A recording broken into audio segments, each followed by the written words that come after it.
There exists a question that has troubled the human mind for generations, a question that sits at the very intersection of our understanding of physics, philosophy, and the nature of existence itself. If nothing exists outside the universe, then what is it expanding into? This inquiry echoes through the corridors of contemporary cosmology and touches upon something far deeper than mere scientific curiosity. It represents humanity's eternal struggle to comprehend the incomprehensible, to find meaning in the vastness that surrounds us and, perhaps more importantly, to understand what surrounds the surrounding itself. To approach this question with any degree of intellectual honesty, we must first recognize that we are asking something that may be fundamentally unanswerable within the framework of our current understanding. And yet, this is precisely what makes the inquiry so valuable.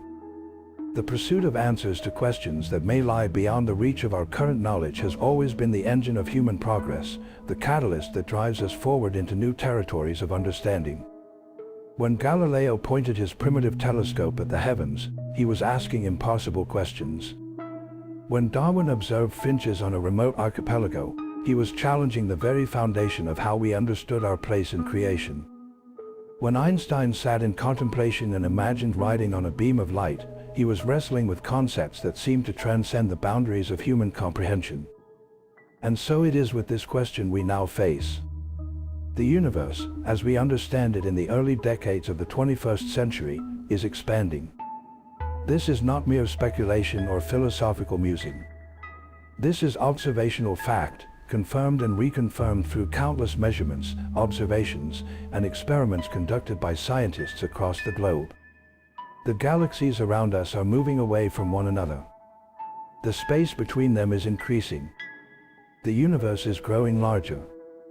When we measure the light from distant galaxies, we observe a phenomenon called redshift, a stretching of the wavelength of light that occurs when the source of that light is moving away from us.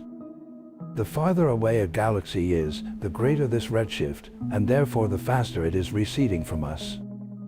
This observation, first made by the American astronomer Edwin Hubble in the 1920s, fundamentally changed our understanding of the cosmos. But here is where we encounter our paradox. When we speak of the universe expanding, we are invoking a mental image, a conceptual framework that our minds naturally employ when trying to understand phenomena. We imagine space as a vast container, and we imagine this container growing larger, much as a balloon expands when we blow air into it. We imagine the galaxies as points on the surface of this balloon, spreading farther apart as the balloon inflates. This is indeed a useful analogy, and it captures something essential about what is actually happening. And yet, this very analogy contains within it the seed of our confusion. Because if the universe is expanding like a balloon, then it is expanding into something. The balloon expands into the room in which it sits. But the universe, by definition, is all that exists. There is no room for the universe to expand into. There is no outside. This is the conceptual trap that our minds fall into when we try to visualize processes that occur at scales and in contexts far beyond our everyday experience. We are creatures who evolved on the surface of a small planet. We have eyes that perceive light in a narrow band of the electromagnetic spectrum. We have brains that developed over millions of years to help us survive in an environment of moderate temperatures, moderate distances, and moderate scales. We can perceive objects ranging from a few millimeters to a few kilometers. We experience time at a scale of seconds to decades. And yet, we find ourselves trying to comprehend the universe that spans billions of light years and has existed for 13.5 billion years. We are attempting to understand the infinite with instruments designed for the finite. It should perhaps come as no surprise that we encounter paradoxes.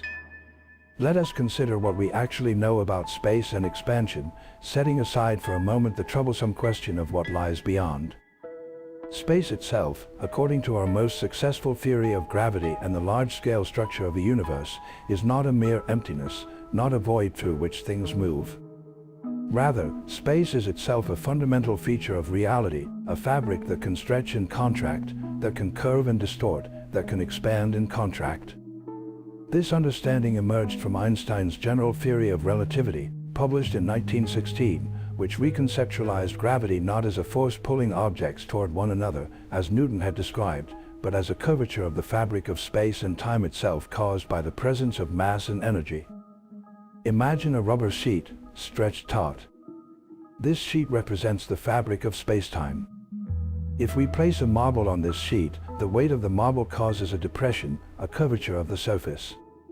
Another marble placed some distance away will tend to roll toward the depression created by the first marble, not because it is being pulled by some invisible force, but simply because it is following the curved surface on which it rests. This is gravity, according to Einstein. The presence of massive objects causes the fabric of space-time to curve, and other objects move along the paths defined by this curvature. This revolutionary insight transformed our understanding of gravity from a mysterious force operating at a distance to a geometric property of space itself. Now, extend this analogy to the entire universe. The universe is the totality of space-time and all the matter and energy contained within it. When we say the universe is expanding, what we actually mean is that the metric of space-time itself is changing in such a way that the distances between distant objects are increasing. The space between galaxies is growing larger. But this space is not expanding into anything, because there is no anything for it to expand into. Space is not expanding within a larger space. Rather, space itself is changing its properties.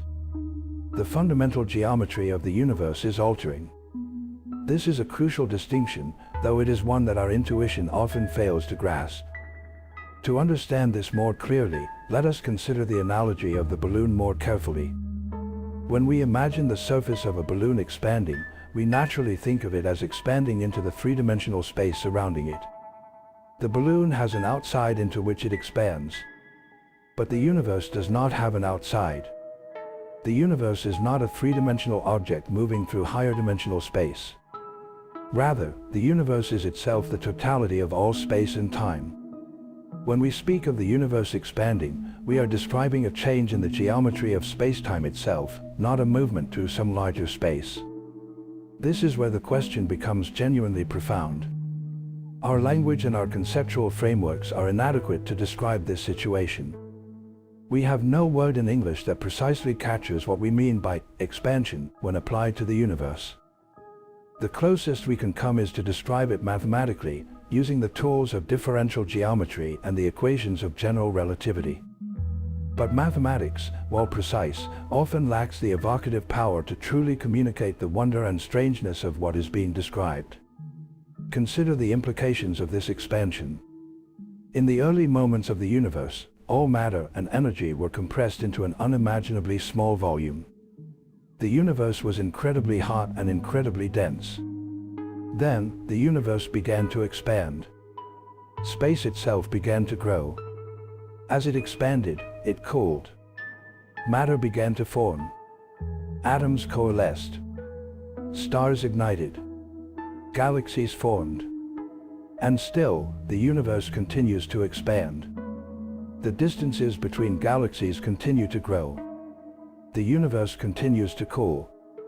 This process, which we call the Big Bang, represents the origin of the universe in both space and time. It is not merely the beginning of matter and energy as we know them. It is the beginning of space itself. It is the beginning of time itself. And here we arrive at the heart of our paradox. Before the Big Bang, there was no space. There was no time. There was no before in any meaningful sense. The question of what the universe is expanding into becomes, in a very real sense, a meaningless question, because the into would require the existence of something outside the universe, and there is no such thing. There is no space outside the universe into which it could expand. There is no time before the universe began in which an expansion could occur. The universe is not expanding into anything because there is nothing for it to expand into. But let us pause here and acknowledge the profound strangeness of this conclusion. Our minds rebel against it. We have a deep intuition that space must exist somewhere, that there must be some kind of outside. This intuition served us well for millions of years of evolution. It helped us navigate the African savanna. It helped us hunt and gather and find shelter. But it is an intuition developed for a world of moderate scales and moderate conditions. When we push beyond those scales, when we attempt to comprehend the universe as a whole, this intuition becomes a hindrance rather than a help. The physicist and astronomer Carl Sagan once wrote that the universe is a very big place. This observation, simple as it may seem, contains a profound truth. The universe is so vastly larger than ourselves that we struggle to even conceive of its scale. The nearest star to our Sun, Proxima Centauri, is 4.2 light-years away. This means that light, the fastest thing we know, traveling at 300,000 kilometers per second, takes 4.2 years to cover the distance from that star to our own. Our solar system, containing the Sun and 8 planets and countless comets and asteroids, represents a tiny speck in a galaxy we call the Milky Way. And this galaxy, which contains an estimated 100 to 400 billion stars, is itself just one galaxy among 2 trillion others in the observable universe. The scale is almost incomprehensible. And yet, this incomprehensible scale is not infinite. It is immense, but it has limits. The observable universe has a radius of about 46.5 billion light-years. You may notice that this is larger than 13.5 billion years multiplied by the speed of light, which is what one might naively expect if we had simply looked back in time at the universe's history. The reason for this discrepancy is that the universe has been expanding throughout its history. The light we observe from the most distant galaxies began its journey when the universe was young and smaller. As that light traveled toward us, the universe continued to expand. By the time that light reached us, the galaxy that emitted it was much farther away than the simple calculation would suggest. This means that the observable universe is even more vast than a simple calculation based on its age would indicate. And yet, even this immense observable universe is bounded. There is a cosmic horizon beyond which we cannot see. This is not because anything blocks our view. Rather, it is because light from beyond this horizon has not had time to reach us since the beginning of the universe. The universe is only so old, and light travels at a finite speed. Therefore, there is a limit to how far we can see. But this limit is a limit on our observation, not necessarily a limit on the universe itself. The universe may be much larger than the observable universe. It may even be infinite. And here we encounter another layer of the mystery. If the universe is infinite, then what does it mean for an infinite universe to expand? An infinite set cannot become larger. Infinity plus infinity is still infinity. Yet the mathematical description of an expanding universe applies equally well to an infinite universe as it does to a finite one. In an infinite universe, space would still expand. Distances between objects would still increase. The density of matter would still decrease. This seems paradoxical, and yet it is not. What is changing is not the size of infinity, but rather the metric by which we measure distances within it. Space is becoming less dense, more spread out. But the totality remains infinite. This brings us to perhaps the deepest aspect of our inquiry. When we ask what the universe is expanding into, we are, in a sense, asking a question that reveals a fundamental limitation in how we conceptualize reality. Our minds are equipped to understand objects and spaces. We understand that a book exists within a room, and that room exists within a building, and that building exists within a city. We understand hierarchy and containment. We understand that things can be inside other things. But the universe cannot be inside something else, by definition. The universe is the totality. There is nothing outside it. And yet, we struggle to articulate a conceptual framework in which this can be true. Some philosophers and physicists have proposed various solutions to this paradox. One approach is to abandon the idea that the universe is expanding altogether, and instead to suggest that we ourselves, along with all of space, are somehow being created anew at each moment. This is the steady-state theory, which suggests that new matter is continuously being created throughout the universe in such a way as to maintain a constant average density even as the universe expands. While this theory is elegant in some respects, it has fallen out of favor because it does not fit as well with our observations of the universe, particularly observations of the cosmic microwave background radiation, which is the afterglow of the Big Bang. Another approach is to embrace the idea of multiple universes, or the multiverse. According to this view, our universe is just one universe among many. There may be other universes existing in higher dimensional spaces, or separate mathematical or quantum realms. Our universe is expanding within this larger multiverse. But this solution, while intriguing, does not actually resolve our original paradox. It merely pushes the problem back one level. If there is a multiverse, what is the multiverse expanding into? We have solved nothing. We have merely created a more complex version of the same problem. Yet another approach, and perhaps the most profound, is to recognize that the question itself may be based on a fundamental misunderstanding of the nature of reality. When we ask what the universe is expanding into, we are implicitly assuming that expansion is a process that occurs in time and space. We imagine the universe as an object that was smaller in the past and is becoming larger in the future. But perhaps this is not the correct way to conceptualize what is happening.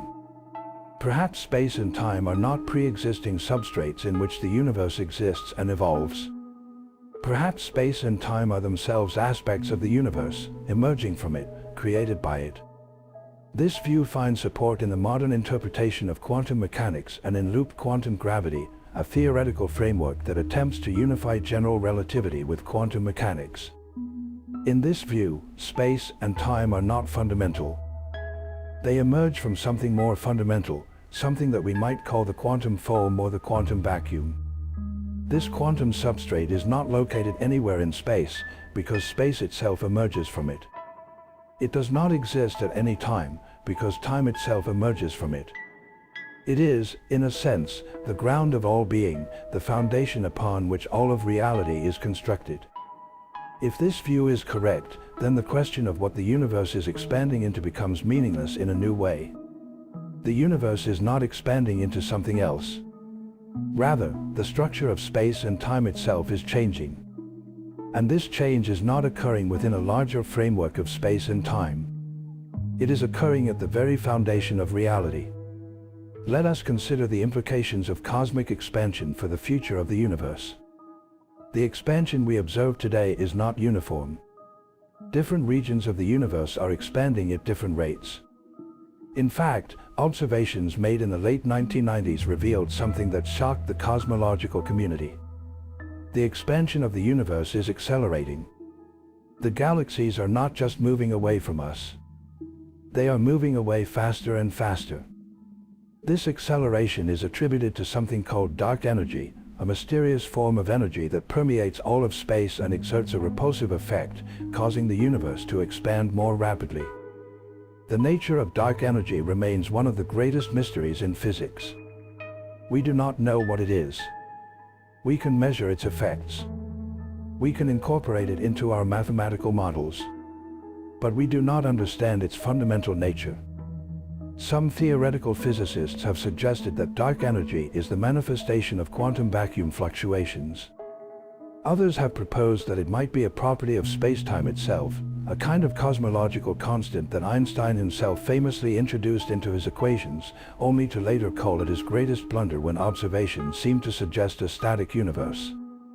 The existence of dark energy means that the universe's expansion will continue indefinitely, perhaps forever. As the universe expands, it cools. The stars will burn out. Galaxies will grow dimmer and more distant.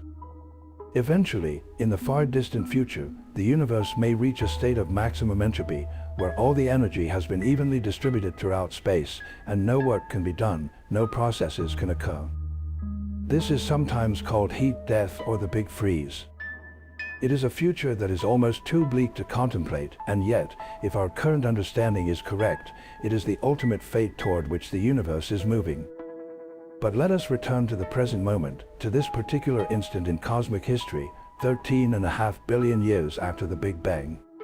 We, conscious beings, sit on a small planet orbiting an average star in an ordinary galaxy, contemplating the vast universe that surrounds us. We have discovered that this universe is expanding. We have developed mathematical theories that describe this expansion with remarkable precision. And yet, we remain deeply puzzled by what this expansion means. We remain disturbed by the implication that there is nothing outside the universe into which it could be expanding. There is something almost vertiginous about this realization. It suggests a kind of ultimate loneliness, a fundamental isolation that goes beyond the solitude of the individual or even the species. Our entire universe, containing hundreds of billions of galaxies and trillions of stars and planets, all of the matter and energy and space-time itself, is ultimately all there is. There is nothing beyond it. There is no larger context in which it exists. There is nothing transcendent it is expanding toward. There is only the universe, expanding into itself, into its own future, into its own geometry. And yet, there is something profoundly beautiful in this realization as well. It suggests a kind of ultimate self-sufficiency, a completeness that is independent of anything external. The universe does not need an outside context in which to exist.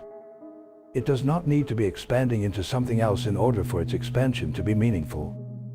The universe is sufficient unto itself. It is the totality. It is all that is, all that ever was, and all that ever will be. And we are part of it.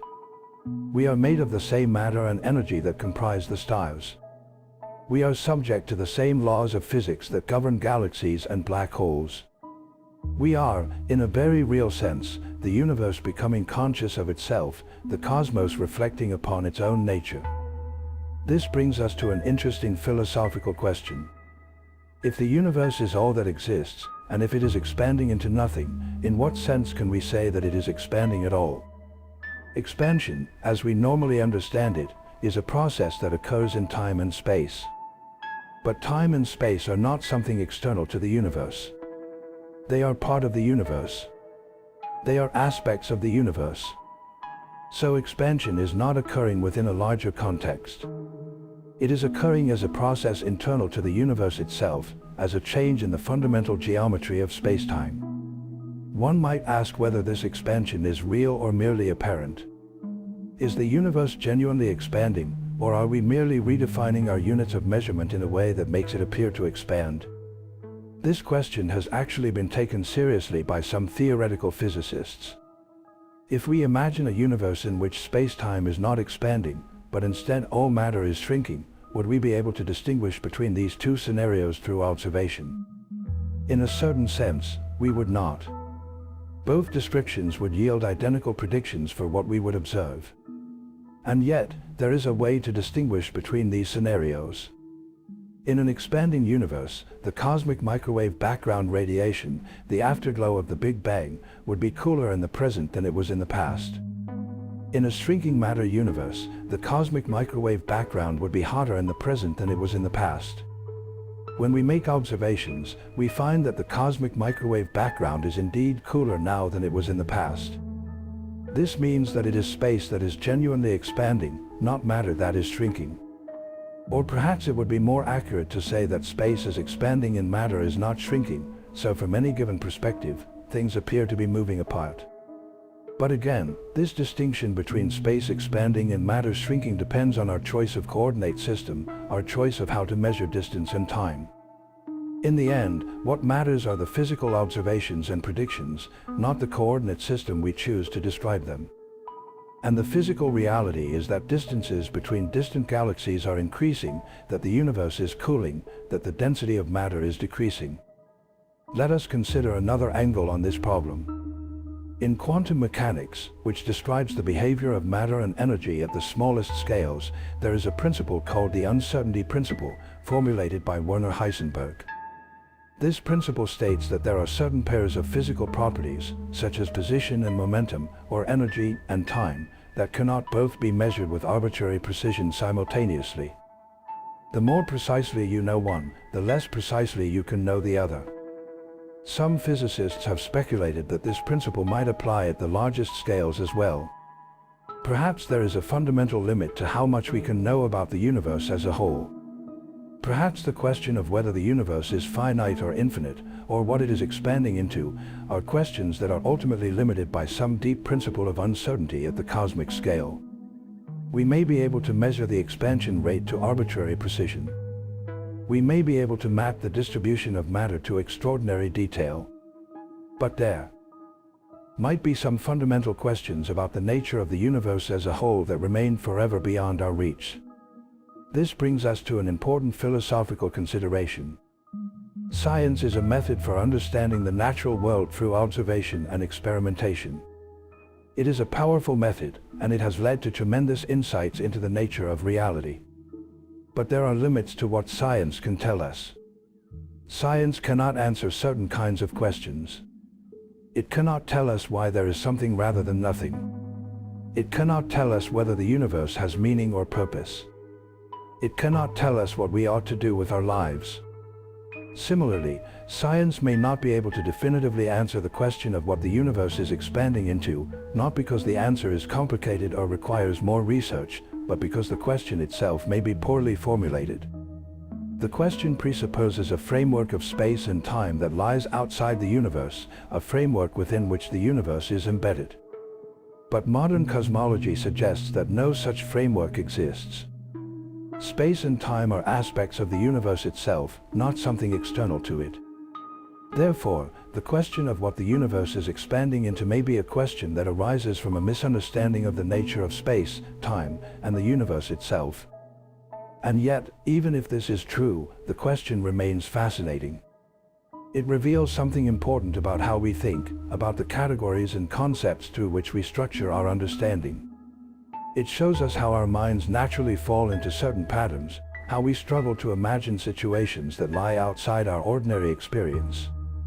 It demonstrates the power of thought to lead us astray when we venture beyond the domain for which our cognitive faculties evolved.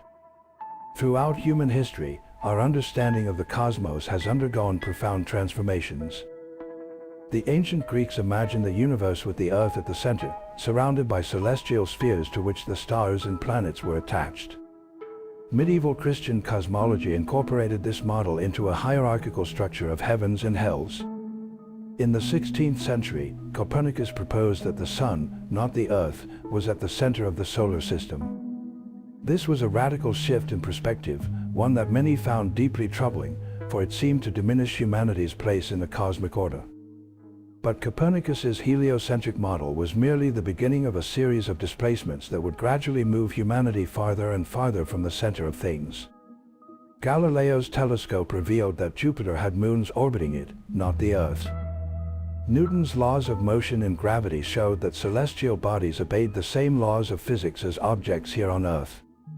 Newton's vision of a vast, orderly universe governed by mathematical laws was profound and liberating, but it also suggested an indifference of the cosmos to human concerns.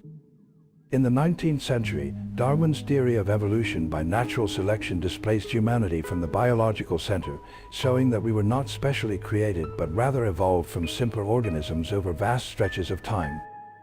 In the 20th century, Einstein's relativity showed that space and time were not absolute and independent, as Newton had believed, but rather interwoven into a single fabric, bent and warped by the presence of mass and energy. And then came the discovery that the universe itself was expanding, that the stars and galaxies we saw around us were racing away from each other, that the universe had not existed forever in a static state but rather had begun in a Big Bang, emerging from a hot, dense initial state. Each of these revolutions in understanding required a painful adjustment of our worldview, a humbling recognition that our intuitions about the world were incomplete or incorrect. And yet, each revolution has also been liberating in its own way. The loss of the Earth's centrality has not diminished the wonder and the beauty of the cosmos. Indeed, it has enhanced it. We see now that we are part of something far vaster and more intricate than we had previously imagined. We are made of the same elements that comprise the stars. We are governed by the same laws of physics that govern galaxies. We are connected to the universe not by special privilege or design, but by the very fabric of our existence. The question of what the universe is expanding into can be seen as the latest chapter in this long saga of displacement and readjustment. It is a question that forces us to confront the limits of our intuition, to recognize that the universe is not merely big but in a sense beyond big, beyond the categories of inside and outside, center and periphery, inside and beyond. The universe is not a thing among things. It is the totality. It is what is. And as we contemplate this, we might pause to consider what it means that the universe is expanding. We know that the distances between galaxies are increasing. We know that the universe was smaller and hotter in the past. We know that it will continue to expand and cool in the future, unless something fundamentally changes in the laws of physics that govern its evolution. But what does this expansion mean? What is its significance? In one sense, expansion is a change. It is a difference between the past state of the universe and its present state and its future state. It is a process, a temporal evolution. And yet, we can also conceive of expansion in a more abstract, timeless way. The entire history of the universe, from the Big Bang to the infinite future, can be thought of as a single four-dimensional object, a block universe in which all times are equally real. In this view, the expansion is not really a process occurring in time. Rather, it is a geometric feature of the universe, a property of how the distance metrics differ at different times. This view, known as eternalism or the block universe theory, has profound implications. It suggests that the future is just as real as the present, that the passage of time is an illusion created by the structure of our consciousness and cognition. The universe is not becoming. It is. All of it, all at once, throughout all of space-time. But this is perhaps too abstract, too removed from the lived experience of consciousness and temporality. Most of us feel the passage of time. We remember the past. We anticipate the future. We exist in the present moment. Whether this passage is a fundamental feature of reality or merely an artifact of how our brains process information remains an open question, a frontier of both physics and philosophy. Yet another way to think about cosmic expansion is to consider it in relation to the fate and destiny of the universe. If the universe is expanding and this expansion is accelerating due to dark energy, then the ultimate fate of the universe appears to be one of eternal expansion and cooling, a gradual dispersal of matter and energy into an ever-increasing volume of space. The stars will burn out. The black holes will evaporate through Hawking radiation. In the end, only a thin gruel of radiation and extremely dilute matter will remain, spread throughout an unimaginably vast space, with particles separated by distances that are themselves cosmic in scale. This vision of the far future is sometimes called the heat death of the universe, and there is something melancholic about it. All structure, all complexity, all the intricate patterns that have emerged from the initial simplicity of the Big Bang will eventually dissolve into homogeneous nothing. All the suns and stars and planets and living things, all the art and music and literature and science that conscious beings create, all of this is ultimately temporary, ultimately doomed. And yet, there is another way to view this same reality. The universe has spent 13.5 billion years creating beauty, complexity, and consciousness. It has evolved from a nearly featureless quantum vacuum to a cosmos of extraordinary intricacy. Stars have fused hydrogen into heavier elements. These elements have been dispersed throughout space by stellar explosions. They have been gathered into new stars and planets. On at least one planet, complex chemistry has emerged that we call life. This life has evolved and diversified and eventually produced creatures capable of contemplating the universe itself, capable of creating art and music and pursuing truth and beauty. The universe has become conscious of itself. Is it not profoundly significant that the universe has taken billions of years to create conscious beings who can reflect upon its own nature? Is it not remarkable that the same matter and energy that comprise the stars also comprise our bodies, our brains, our consciousness? We are not separate from the universe looking at it from the outside. We are part of it, expressions of it, the universe's way of knowing itself. From this perspective, the fact that the universe is ultimately heading toward a state of maximum entropy, toward heat death and dissolution, does not diminish the significance of the intermediate stages through which it passes. The fact that a beautiful sunset lasts only a few minutes does not make it less beautiful. The fact that a human life lasts only a few decades does not make it less meaningful. The fact that the universe will eventually cool and darken and disperse does not diminish the wonder of its present state, the intricate beauty of the galaxies and stars, and the miraculous emergence of consciousness that has occurred within it. Moreover, we should be cautious about assuming that our current understanding of physics will remain unchanged forever. The laws of physics as we understand them are the laws that describe the universe at scales we have been able to observe and measure. But there may be phenomena at scales we cannot yet observe, phenomena that might fundamentally alter our predictions about the far future. There may be phase transitions or symmetry breakings or other processes that we have not yet discovered. There may be other universes or dimensions or aspects of reality that we have not yet become aware of.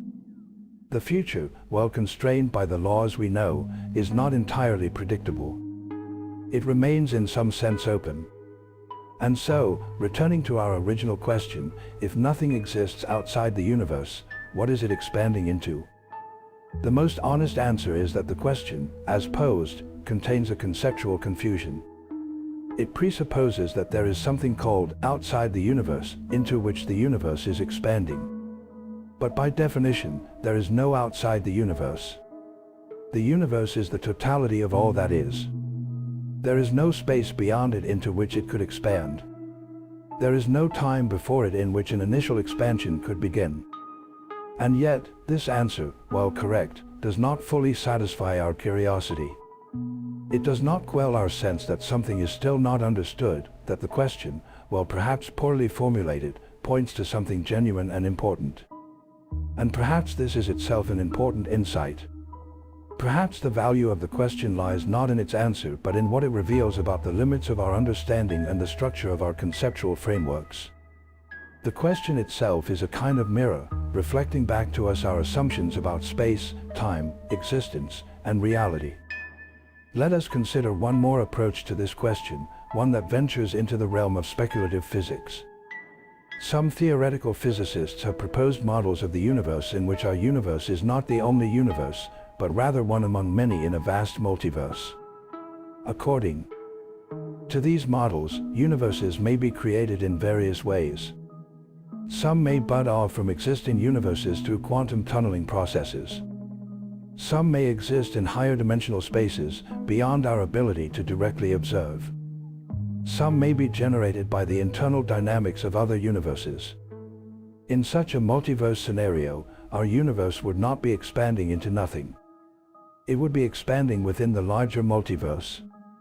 But this raises the question we mentioned earlier: what is the multiverse expanding into? And we face the same conceptual problem, merely one level higher. We have not solved the problem. We have merely postponed it. However, some versions of multiverse theory propose that the multiverse itself is not expanding into anything. Instead, the multiverse might be eternal and infinite, with universes being continuously created and destroyed according to quantum mechanical principles. Or the multiverse might exist in a state beyond space and time altogether, with space and time being features that emerge within specific universes rather than features of the multiverse as a whole. These ideas are highly speculative. They are not yet supported by direct observational evidence.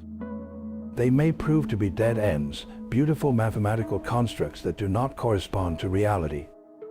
Or they may point toward genuine insights into the nature of existence. Only time, and the accumulation of evidence and theoretical refinement, will tell. What we can say with confidence is that the universe is expanding. The distances between galaxies are increasing. The universe has been expanding since the Big Bang, and this expansion is accelerating. These facts are established through numerous observations and measurements. What we cannot yet say with complete confidence is the fundamental nature of this expansion, what it means for space and time themselves to undergo this transformation, and whether there are realms or universes or dimensions beyond the one we directly observe. The question of what the universe is expanding into thus becomes a question about the fundamental nature of existence. It is a question that touches upon physics and philosophy in equal measure. It is a question that reveals the deep connection between mathematics and reality, between our abstract theories and the concrete observations we make. It is a question that reminds us of the vastness of what we do not know, even as we celebrate the vastness of what we have discovered. Throughout the history of science, many of humanity's greatest breakthroughs have come when we realized that a question we thought was meaningful was actually based on a faulty presupposition. When Copernicus displaced the Earth from the center of the solar system, He was answering a question that medieval cosmology had insisted was crucial: what is the true center of the universe? But his answer suggested that the question itself was wrongly formulated. There is no absolute center. There are no privileged observers or reference frames. Similarly, when Einstein developed his theory of relativity, he realized that questions about the absolute simultaneity of distant events or the absolute duration of time intervals were based on faulty assumptions. Time is not absolute. Simultaneity is relative. These realizations required a radical revision of our concepts, but they led to a deeper and more accurate understanding of reality. The question of what the universe is expanding into may represent a similar situation. It is a question that arises naturally from our everyday experience and intuitions. And yet, it may be based on faulty presuppositions about the nature of space and existence. The universe is not a thing that exists within a larger space. The universe is the totality. It is not expanding into anything because there is nothing for it to expand into. Space is not a container. It is not an arena in which events occur. Space is itself part of the universe, and it is space itself that is expanding. And yet, even after we have recognized this, the question retains a kind of deep appeal. It suggests something that we might call the ultimate strangeness of existence. The fact that there is something rather than nothing is already deeply mysterious. The fact that this something is a universe governed by mathematical laws is profound. The fact that this universe is expanding, that it had a beginning, that it is moving toward a far distant future of cold darkness, all of this touches on something primordial in the human spirit, something that cannot be entirely addressed by appeals to physics or mathematics or logic. We are conscious beings with a deep need to understand, to find meaning, to make sense of our place in the cosmos. The universe gives us the gift of consciousness, and with this gift comes a kind of burden. We are capable of contemplating our own mortality, the mortality of the earth, the death of the sun, the heat death of the universe itself. We are capable of asking ultimate questions, of wondering about the nature of existence. Perhaps this is the true answer to our question. The universe is not expanding into anything in a physical sense. But it is expanding into the future, toward a far distant state that we cannot fully predict or comprehend. And our consciousness, our awareness, our capacity to contemplate and question, is part of this expansion. We are the universe's way of exploring itself, of venturing into the unknown reaches of possibility. We are made of the universe's substance, governed by its laws, and yet capable of transcending those laws in our imagination, in our thought, in our pursuit of understanding and beauty. In the end, the question of what the universe is expanding into becomes a question about ourselves, about what it means to be conscious beings in a universe that is vast beyond comprehension and fundamentally mysterious. It is a question that science can inform but cannot entirely answer. It is a question that calls upon all of our faculties, our logic and reason, but also our imagination, our intuition, our sense of wonder. The universe expands in silence, governed by mathematical laws that were set down at the moment of the Big Bang. Galaxies race away from each other. Stars burn with nuclear fire. Planets cool and age. And on one small planet orbiting an ordinary star in an ordinary galaxy, consciousness has emerged and turned its gaze back upon the universe that created it. We do not yet fully understand what the universe is expanding into. But in a profound sense, the answer to this question lies within ourselves. The universe is expanding into time, into the future, into the ever-unfolding now. And we are part of this expansion. We are made of the universe's substance. We are governed by its laws. And we are capable of contemplating its nature, of asking deep questions, of seeking truth and beauty and meaning. This is perhaps the greatest gift that the universe has given to itself, the gift of consciousness, the capacity to know, to wonder, to question. We are the universe becoming aware of itself, the cosmos reflecting upon its own strange and beautiful nature. And as long as consciousness persists, as long as there are beings capable of contemplating the cosmos, the universe will never be entirely closed, entirely determined, entirely known. What is the universe expanding into? Perhaps the answer is into consciousness, into understanding, into the infinite space of possible futures. The universe expands not into nothing, but into itself, into its own becoming, into the vast potential of what it might become. And we, as conscious beings, are participants in this expansion, explorers of the infinite, seekers of truth and beauty in a universe that remains forever wondrous and forever strange, a cosmos that gives rise to questions even as it refuses to yield final, complete answers to those questions. The expansion continues. Time flows onward. The universe becomes. And we, for a brief moment in cosmic time, are given the extraordinary privilege of being aware of it all, of contemplating this grand mystery, of standing at the intersection of matter and energy, of space and time, of the very fabric of existence itself.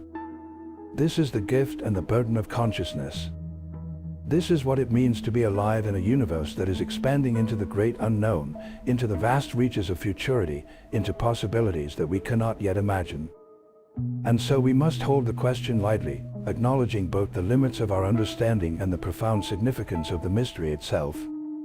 The universe may never reveal to us what it is expanding into, precisely because the question itself contains a conceptual error. But this does not diminish the value of asking it. The pursuit of understanding, even when it leads us to the recognition that some questions are in need of reformulation, is itself a noble endeavor. It is the pursuit that defines us as conscious beings. It is the pursuit that has led to all of human knowledge and wisdom. What is the universe expanding into? It is expanding into mystery, into wonder, into the infinite domain of possible futures.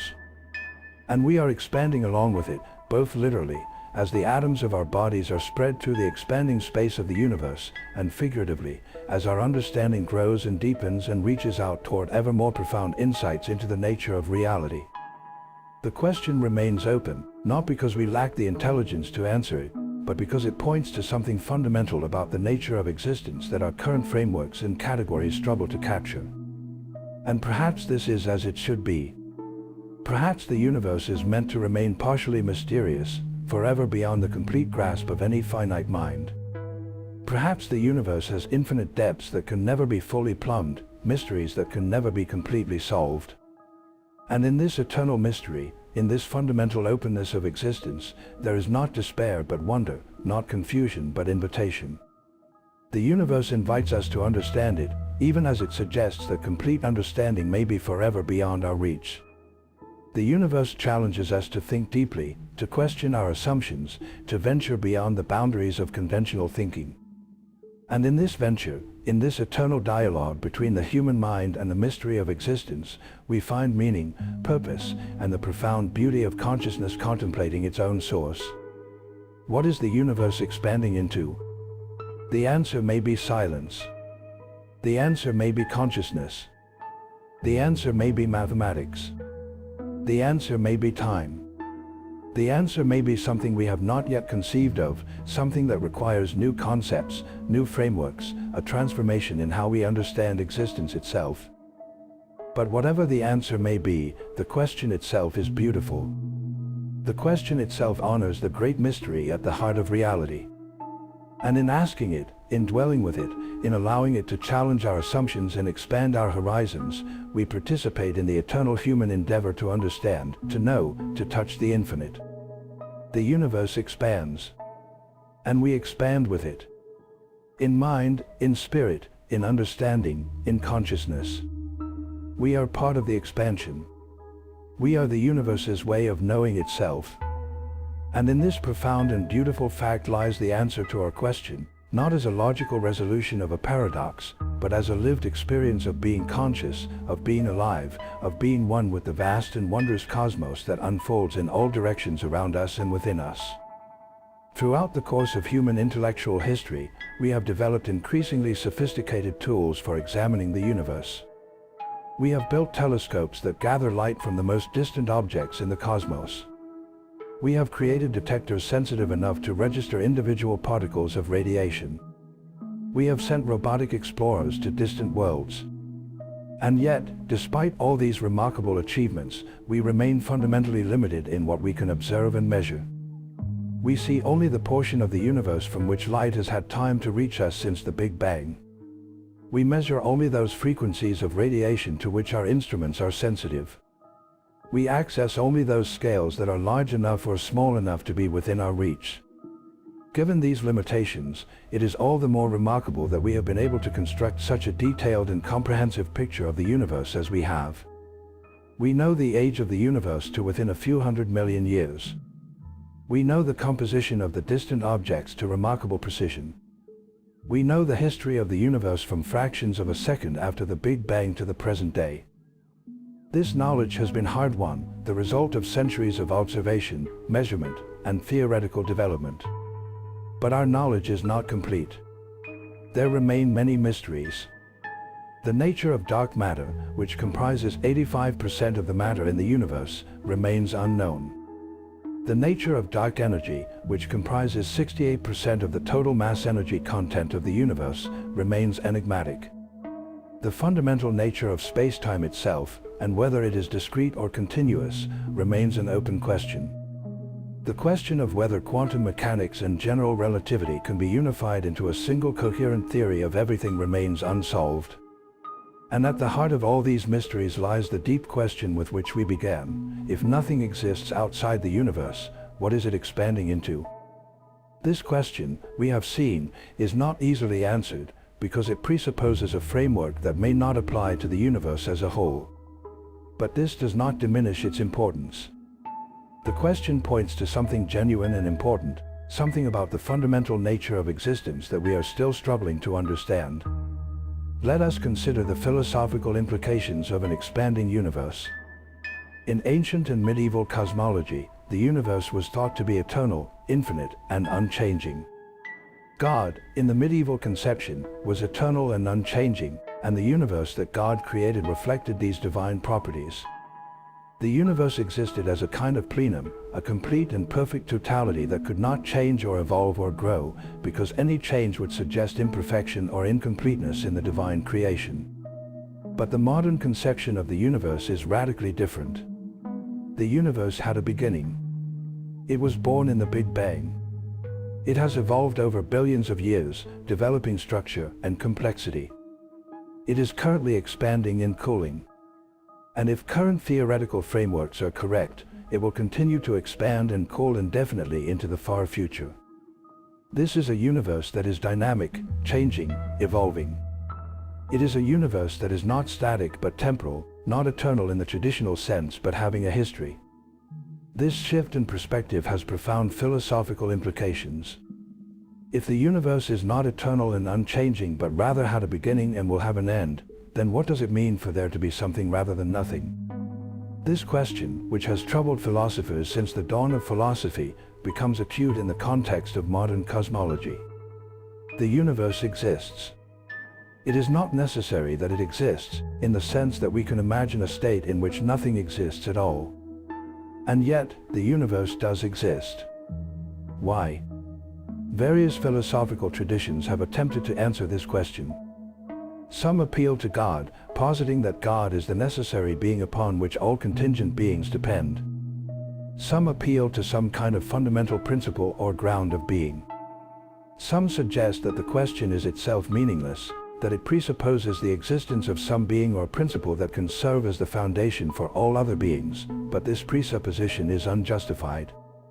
In the context of modern physics, the question takes on a new dimension. We now understand that the universe did not always exist. The Big Bang represents the beginning of time itself. So the question becomes, what existed before the Big Bang? And the answer, according to modern physics, is that this question is meaningless. There was no before the Big Bang. Time itself began with the Big Bang. There is no state of affairs that preceded the universe. This is a radical claim. It suggests that the universe does not require an external cause or creator. The universe is its own ground of being. It is not created by something external to itself. Rather, it simply is, and its being is its own justification. This view is sometimes called brute fact realism. The universe simply exists as a brute fact, requiring no further explanation or justification. But this view raises new puzzles. If the universe is a brute, fact requiring no explanation, then why is it this particular universe, with these particular laws of physics and these particular initial conditions, rather than some other possible universe? Why are the fundamental constants of physics what they are? Why are there 3 spatial dimensions and 1 temporal dimension rather than some other configuration? These questions can be addressed through the multiverse hypothesis, which suggests that there are many possible universes, each with different laws and constants, and we find ourselves in this particular universe simply because it is one of the few that can support conscious observers. But again, this merely pushes the problem back one level. Why is there a multiverse rather than nothing? If the multiverse requires no further explanation, we face the brute fact realism again. If it does require an explanation, we must appeal to some meta-principle or ground of being that lies beyond the multiverse itself. In the end, it may be that the question why there is something rather than nothing is a question that lies beyond the reach of rational inquiry. It is a question that each of us must ultimately confront in our own way, through our own philosophical frameworks and spiritual traditions. Science can tell us much about the nature of the universe that exists. It can tell us how the universe evolves according to the laws of physics. But science may not be able to answer the ultimate question of why anything exists at all. Yet, returning to the original question of what the universe is expanding into, we can at least clarify the conceptual terrain. The universe is expanding in the sense that the distances between distant objects are increasing. This is a fact established by observation. The expansion is occurring because space itself is expanding, not because the universe is a finite object moving through some larger space. There is no larger space. There is no outside into which the universe is expanding. Some philosophers have suggested that this means the universe is not truly expanding in any meaningful sense. After all, if expansion normally means something increasing its size relative to some external frame of reference, then an expansion with no external frame of reference is not a true expansion. But this objection confuses the common usage of expansion with the technical usage in cosmology. In cosmology, expansion refers to a change in the metric of spacetime such that distances increase. This is what is happening in our universe. Whether we call it expansion in the everyday sense is a matter of terminology, not physics. Another observation worth making is that the expansion of the universe is not uniform. The expansion is accelerating. The rate at which galaxies are receding from each other is increasing over time. This acceleration is attributed to dark energy, which permeates all of space. Dark energy has a negative pressure, which means it exerts a repulsive effect, pushing spacetime to expand more rapidly. The existence of dark energy means that the structure of spacetime itself is not static.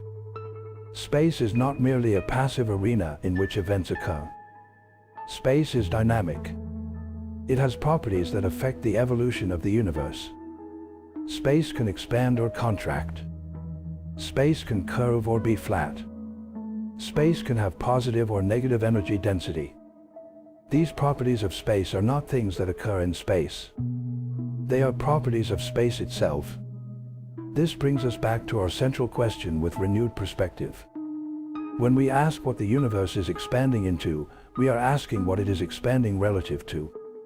And the answer is that it is not expanding relative to anything external. It is expanding relative to itself, relative to its own past states. The universe of the past was smaller, hotter, and denser than the universe of the present. The universe of the future will be larger, colder, and less dense than the universe of the present. This is what we mean when we say the universe is expanding. One might object that this explanation is merely semantic, that we are redefining the term expansion in order to make it applicable to a situation in which there is nothing external for the universe to expand into. And there is some truth to this objection. Language is indeed shaped by the categories that make sense within our experience. When we speak of objects expanding, we are drawing on our everyday experience of balloons and bubbles and sponges. But the universe is not a balloon. It is the totality of all that is. We must adjust our language and our concepts to accommodate this reality. In physics, this adjustment has been made through the language of mathematics.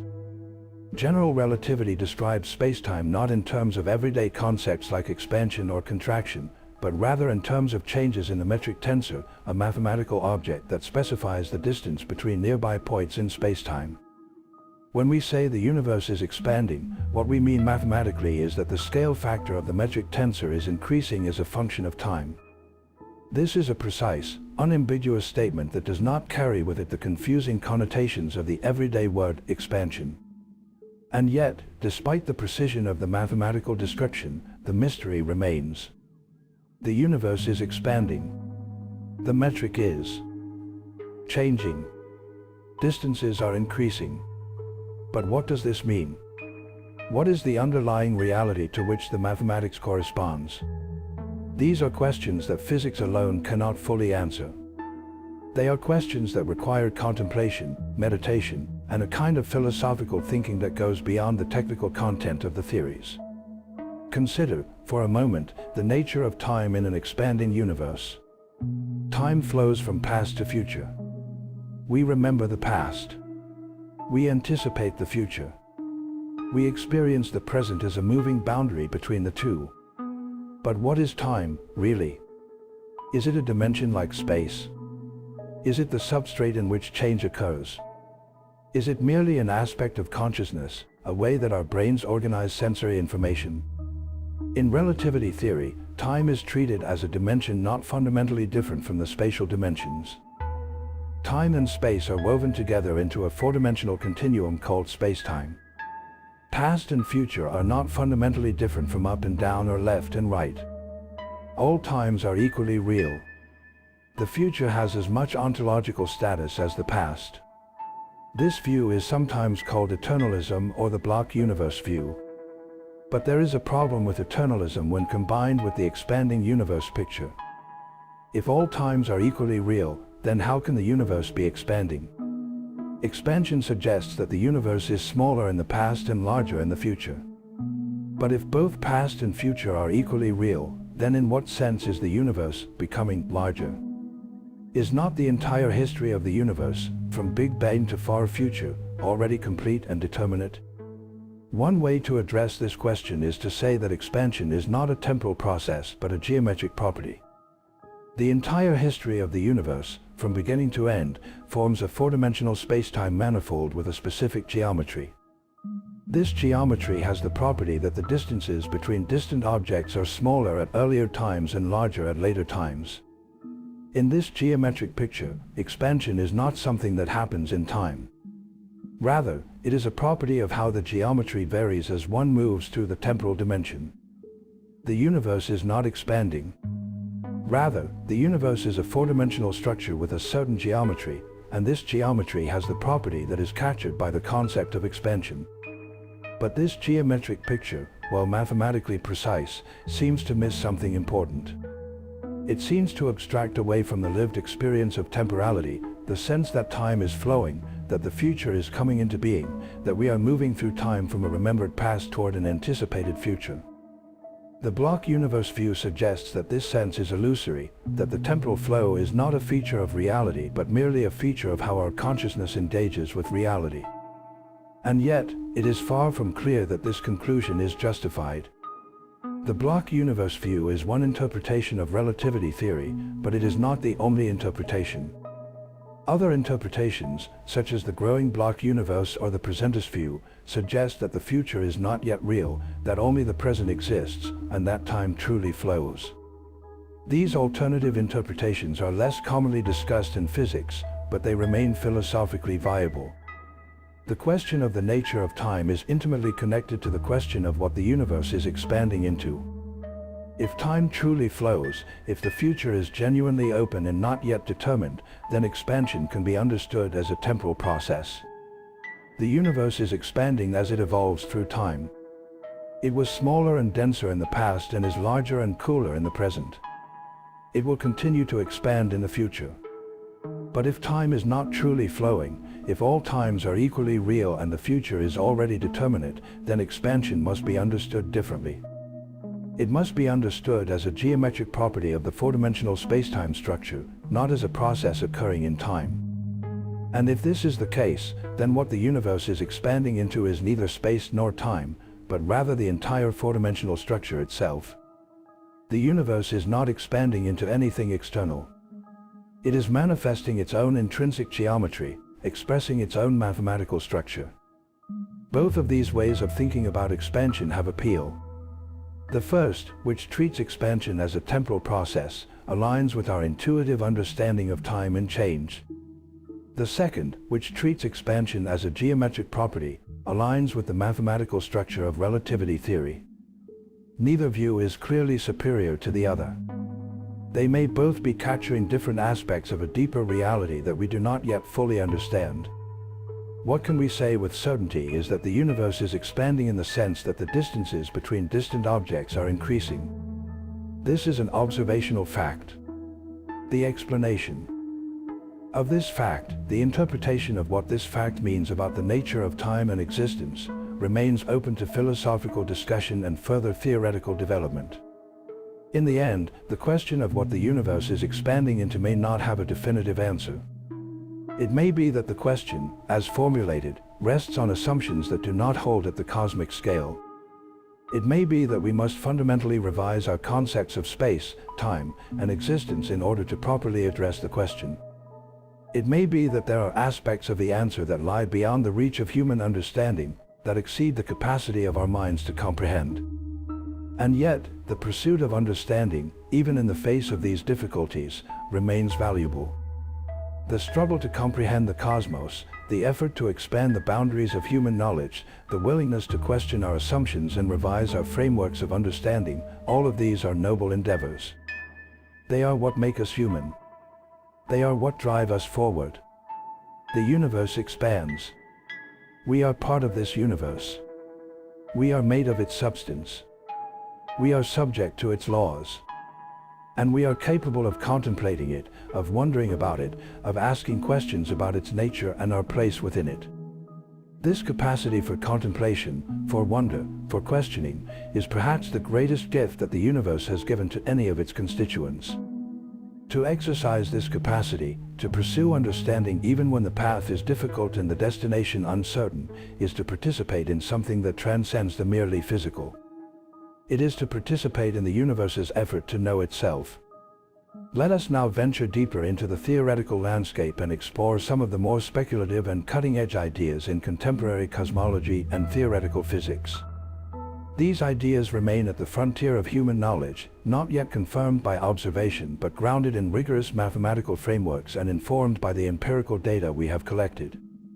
They represent the direction in which theoretical physicists are pushing the boundaries of our understanding. One such area of active research concerns the nature of the quantum vacuum.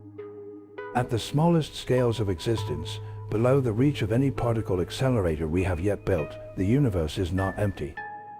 Instead, it is seething with quantum activity. Virtual particles constantly pop into and out of existence. Fields fluctuate according to the principles of quantum mechanics. Energy is not conserved at the quantum level over short time periods. Instead, there is an uncertainty in the energy of any small region of space-time. This quantum vacuum is not inert or passive. It has properties that affect the behavior of physical systems at larger scales. Some theoretical physicists have speculated that this quantum vacuum might be the fundamental substrate from which space-time itself emerges. In this view, space and time are not fundamental. They are emergent phenomena that arise from the quantum vacuum at larger scales. The quantum vacuum is the ground of all being, the fundamental reality from which everything else flows. This idea, sometimes called the primacy of quantum information or quantum geometrodynamics, suggests a radically different picture of reality than the one we have been discussing. If this view is correct, then the question of what the universe is expanding into takes on a new meaning. The universe is not expanding into a pre-existing space. Rather, space itself is emerging from the quantum vacuum. The expansion of the universe is part of the process by which space is being generated. The universe is expanding into itself, into its own quantum structure, into the infinite realm of possibility that the quantum vacuum represents. Another speculative area of research concerns the possibility of traversable wormholes or Einstein-Rosen bridges.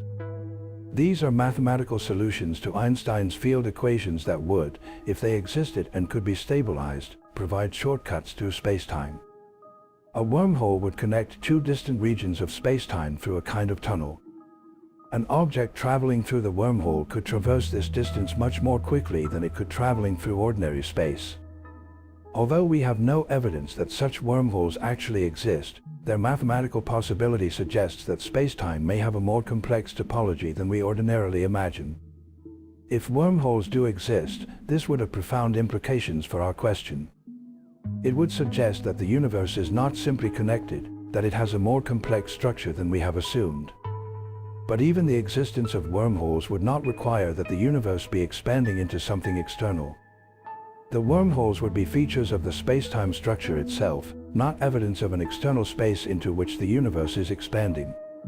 Yet another area of theoretical research concerns the possibility of extraspatial dimensions. String theory, which is one of the leading candidates for a theory that unifies quantum mechanics and general relativity, posits the existence of many more spatial dimensions than the three we ordinarily experience. These extra dimensions are believed to be compactified, rolled up into spaces so small that we cannot directly detect them. But their existence would fundamentally change our picture of spacetime. In a universe with extra dimensions, it is possible that what we perceive as the three spatial dimensions are themselves parts of a larger geometrical structure. The universe might be expanding in these extra dimensions in ways that we cannot directly observe. But again, this would not be expansion into something external to the universe. It would be expansion within the full dimensionality of the universe itself. These speculative ideas point to a consistent theme. Even as we push the boundaries of theoretical physics, we continue to find reasons to believe that the universe does not expand into anything external to itself. The universe may have a more complex structure than we ordinarily imagine. Space may emerge from deeper quantum structures. Extra dimensions may exist beyond the three we perceive. But through all of these complications, the fundamental principle remains: the universe is the totality. There is nothing outside it. This brings us to a consideration of what physicists call the measurement problem in quantum mechanics. According to quantum mechanics, the state of a system is described by a wave function, a mathematical object that encodes all possible information about the system. This wave function evolves according to the Schrödinger equation, a precise mathematical law. But when we measure the system, something mysterious happens. The wave function collapses, and we obtain a definite result. The question of what causes this collapse, and how the continuous evolution described by the Schrödinger equation is related to the discontinuous jump that occurs upon measurement, remains one of the deepest mysteries in physics. Various interpretations of quantum mechanics propose different solutions to this problem. The Copenhagen interpretation, one of the most traditional, suggests that the wave function is not a description of physical reality but merely a tool for predicting measurement outcomes. The measurement causes a real, physical change in the system. The many worlds interpretation suggests that the wave function never actually collapses. Instead, all possible outcomes of a measurement actually occur, each in a different branch of reality or universe. The objective collapse theories propose that the wave function does collapse, but that this collapse is a real physical process, not merely a change in our knowledge. Each of these interpretations has philosophical implications for how we understand the nature of reality and existence. And interestingly, some of these interpretations have implications for the question of what the universe is expanding into. If the many worlds interpretation is correct, then every measurement creates a branching of reality into multiple universes. Each branch corresponds to a different possible outcome. In this interpretation, the multiverse is not a distant speculation but a direct consequence of the nature of quantum mechanics. The universe is constantly branching, creating new universes. But even in this interpretation, the question of what the multiverse is expanding into remains. We would still face the same conceptual puzzle at a higher level. The multiverse, taken as a whole, does not expand into anything external to itself. The branching of reality into new universes is not expansion into a larger container. It is a multiplication and differentiation of reality within itself. Let us now consider the implications of cosmic expansion for the question of human meaning and significance. For much of human history, we inhabited a universe in which we occupied a central position. We were at the center of creation. God had made the universe for us. The stars and planets were there to serve human purposes or to delight the human eye. This view gave human existence a sense of cosmic significance. We were not insignificant specks. We were central to the cosmic order. But modern astronomy has displaced us from this position of centrality. We are not at the center of the universe. We are on a small planet orbiting an average star in an ordinary galaxy among billions of galaxies. We are infinitesimal compared to the cosmos. We occupy a tiny fraction of the total volume of space.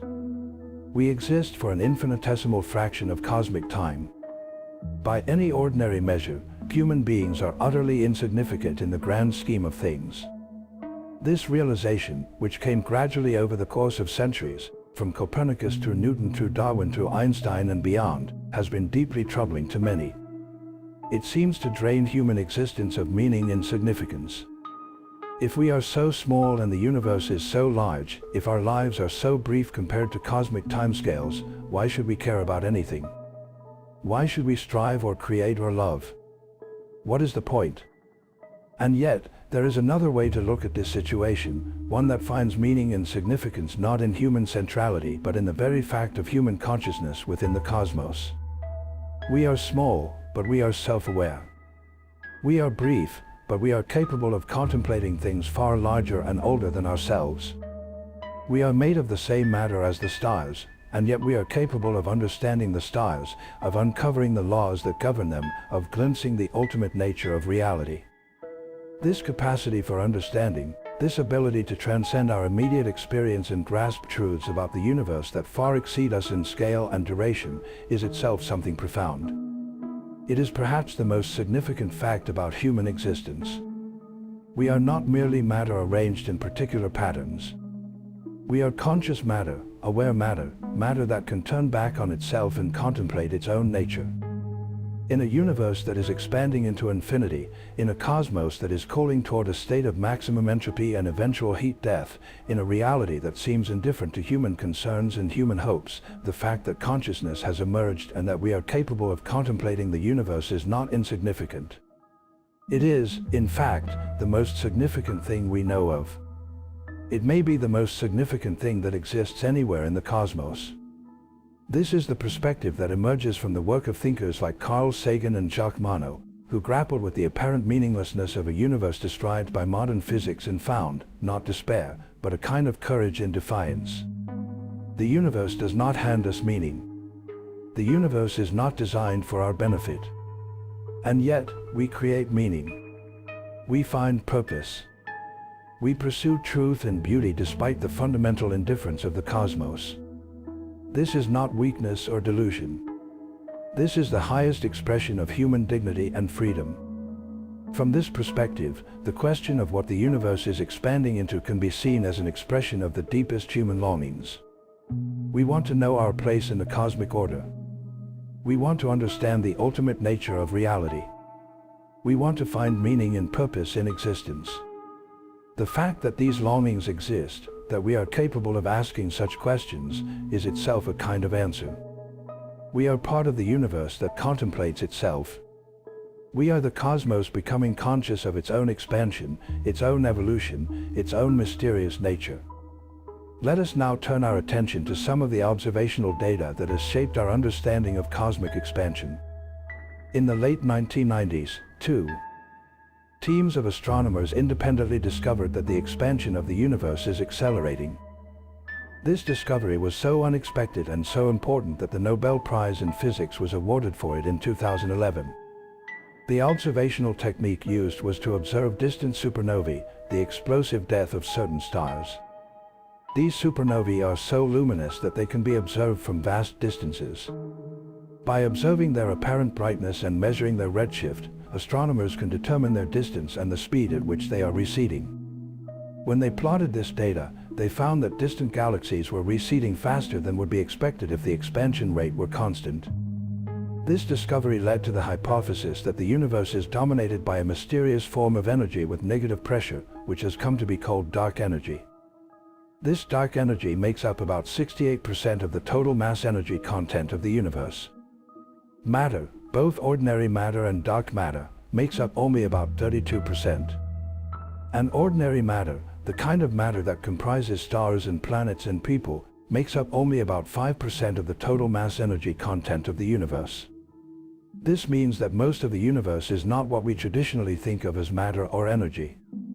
It is composed of things we do not yet understand. The universe is mostly dark. It is mostly mysterious. We have sketched the outlines of what we do not know, but we have not yet succeeded in understanding it. In this sense, modern cosmology has revealed the universe to be far more strange and mysterious than we had imagined. The acceleration of cosmic expansion has profound implications for the far future. If dark energy remains constant or increases, then the expansion will continue accelerating indefinitely. The universe will expand forever, growing ever larger and emptier. The density of matter will decrease. The temperature will approach absolute zero. In the far distant future, the universe will be a cold, empty void, with particles separated by vast distances, unable to interact or change. This ultimate fate has been called heat death or the Big Freeze. But there are other possibilities. Dark energy might not be constant. It might change over time. If dark energy were to decrease sufficiently, the expansion could eventually stop and reverse, leading to a contraction of the universe back toward a big crunch. Or dark energy might increase, leading to an even faster acceleration and the eventual tearing apart of all structure, including atoms themselves, in what is called the Big Rip. The ultimate fate of the universe depends on the properties of dark energy, which remain mysterious. The existence of dark energy raises a profound question: what is driving the expansion? It is easy to imagine that the expansion is a remnant of the initial Big Bang, an impetus that was imparted to the universe at the moment of its creation and is now gradually slowing down due to gravity. But instead, we find that the expansion is accelerating. The universe is being pushed outward by some force, and we do not know what that force is. This represents a genuine gap in our understanding, a mystery that any complete theory of the universe must ultimately explain. Let us consider the possibility that our understanding of gravity itself might be incomplete. Einstein's general relativity has been tested to remarkable precision, but there may be corrections to the theory at very large scales or very weak fields that we have not yet detected. Some physicists have proposed modified theories of gravity that could explain the acceleration of expansion without requiring the existence of dark energy. These theories, such as modified Newtonian dynamics or MOND, suggest that gravity behaves differently than Einstein predicted at very large scales or very small accelerations. However, most of the observational evidence points toward the existence of dark energy rather than a modification of gravity. The measurements of the cosmic microwave background, the distribution of large-scale structure in the universe, and the observations of distant supernovae all seem to be consistent with dark energy as the explanation for cosmic acceleration. And yet, the possibility remains open that further observations might reveal a different explanation, one that we have not yet anticipated. This is the nature of scientific progress. At any given moment, we have the best theories that fit the available data. But we remain open to the possibility of new discoveries that might overturn our current understanding. The history of science is full of examples of theories that were considered well established being overturned by new observations or new theoretical insights. Newton's laws of motion and gravity, which have been accepted for more than 2 centuries, were superseded by Einstein's relativity. The steady-state theory of the universe, which had many adherents, was replaced by the Big Bang theory when the cosmic microwave background was discovered. We should therefore be humble about our current theories, recognizing that they are our best current understanding but not necessarily final truths. In this spirit of humility, let us acknowledge what we do not know about cosmic expansion and the ultimate nature of the universe. We do not know whether the universe is finite or infinite in spatial extent. We do not know whether time had a true beginning at the Big Bang or whether there were somehow earlier times that we cannot access. We do not know the fundamental nature of dark matter or dark energy. We do not know whether quantum mechanics and general relativity can be unified into a consistent theory. We do not know whether our universe is the only universe or one among many. These are profound uncertainties, and they reflect the limitations of our current knowledge. But they also point toward the frontiers of research, the directions in which theoretical physicists and cosmologists are actively working to expand our understanding. The questions that remain unanswered today may be answered tomorrow through new observations, new experiments, or new theoretical insights. And the answers, when they come, will likely raise new questions, revealing even more of the vast landscape of the unknown. The question of what the universe is expanding into stands at the center of all these uncertainties. It is a question that encompasses cosmology, physics, philosophy, and the deepest questions about the nature of existence. It is a question that we may never fully answer, not because it is beyond human intelligence, but because it may require a fundamental reconceptualization of the categories and concepts through which we understand reality. And yet, the pursuit of understanding this question, the effort to grasp what expansion means and how it is possible for there to be nothing outside that into which expansion occurs, is itself valuable. The pursuit of understanding is one of the highest callings of the human spirit. It is through this pursuit that we discover not only facts about the universe but also profound truths about ourselves. We are beings capable of wondering about the cosmos. We are capable of recognizing that we are part of something immensely larger than ourselves. We are capable of acknowledging the limitations of our understanding while continuing to push against those limitations. We are capable of finding meaning and beauty in the face of a universe that seems, on the surface, to be indifferent to our concerns. These capacities define us as human. They are what make life worth living. The universe expands. Space itself grows. Distances increase. Time marches forward. And we, conscious creatures on a small planet, contemplate this vast process. We ask questions about it. We attempt to understand it. We find beauty and wonder in the attempt to comprehend the incomprehensible. What is the universe expanding into? Perhaps the answer is that it is expanding into time, into the future, into all the possibilities that have not yet been actualized. Perhaps the answer is that it is expanding into consciousness, into the realm of mind and understanding that conscious beings like ourselves inhabit. Perhaps the answer is simply that the question itself is pointing towards something that cannot be fully captured in language or concept, something that must be experienced directly through contemplation and wonder. Whatever the answer may be, the question is noble. It is a question worthy of the human spirit. It calls us to expand our understanding, to question our assumptions, to venture into the realm of the unknown. And in answering this question, in contemplating this mystery, we participate in the eternal dialogue between the human mind and the universe that created it, nurtured it, and sustains it at every moment. The expansion continues. The universe grows. And we, for a brief moment in cosmic time, are privileged to be conscious of it, to think about it, to wonder at it. This consciousness, this capacity for wonder and understanding, may be the ultimate significance of the universe. We are how the universe knows itself. We are the universe reflecting on its own mysterious expansion into the infinite realm of possibility. We must now step back and consider the question from yet another angle, one that encompasses not merely the physical and mathematical aspects but also the epistemological and metaphysical dimensions. Epistemology concerns how we know what we know, the methods and limits of knowledge. Metaphysics concerns the ultimate nature of reality. Both are essential to fully grappling with the question of what the universe is expanding into. From an epistemological perspective, we must ask, how can we know anything about what lies beyond the observable universe? We cannot observe it directly. We cannot send probes beyond the cosmic horizon. We cannot even receive light signals from beyond a certain distance. We are confined to the observable universe. We cannot access information from beyond it. Therefore, any claims about what lies beyond the observable universe must be highly tentative, more speculation than established fact.